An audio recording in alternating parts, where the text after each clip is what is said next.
It was all my idea. The stupid ones usually are. Once in a while, the genius ideas are mine too. Not on purpose, though. You know what they say. If you put like 14,000 monkeys in front of computer keyboards for 100 years, aside from a whole lot of dead monkeys, you'd end up with one masterpiece among the garbage. Then they'd start teaching it in schools to make you feel miserable, because if a monkey can write something brilliant, why can't you put 5 measly sentences together for a writing prompt? This idea. I don't know whether it was a brilliant monkey idea or a stupid Antsy idea, but it sure had power to change a whole lot of lives. I called the idea time shaving, which probably isn't what you think it is. So before you start whipping up time machines in your head, you need to listen to what it's all about. Nobody's going back in time to nuke Napoleon or give Jesus a cell phone or anything. There's no time travel at all. People are going to die, though, and in strange and mysterious ways, too, if you're into that kind of thing. Me, I was just trying to help a friend. I never meant for it to blow up like a giant Macy's Thanksgiving Day parade balloon that gets taken away by the wind. Which, by the way, is exactly how the whole thing began.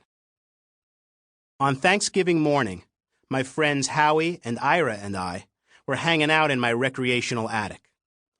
We used to have a recreational basement, you know, full of all our old cruddy furniture, a TV, and a big untouchable space in the corner that was going to be for a pool table when we could afford it in some distant Star Trek-like future. Then the basement gets this toxic mold, and we have to seal it off from the rest of the house on account of the mold might escape and cause cancer or brain damage or take over the world. Even after the mold was cleaned out, my parents treated the basement like a radiation zone, uninhabitable for 3 generations. So now we have a recreational attic, full of new old furniture, and space maybe for a Monopoly board instead of a pool table. Anyway, Howie, Ira, and I were watching football that Thanksgiving morning, switching to the parade during commercials to make fun of the marching bands.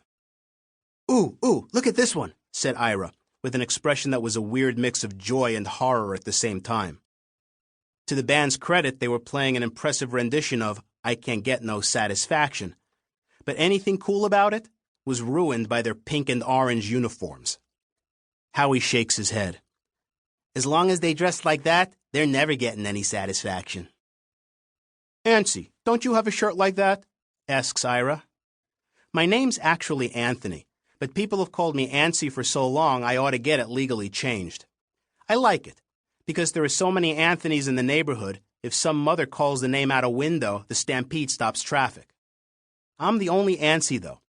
Except for this one time, a kid tried to steal it and call himself Antsy, so I had to start writing my name Antsy with that little R next to it for registered trademark, and I threatened to punch him out for identity theft. So anyway, about the shirt. Although I hate to admit it, yeah, I do have a shirt in orange and pink, although it was a different shade of pink.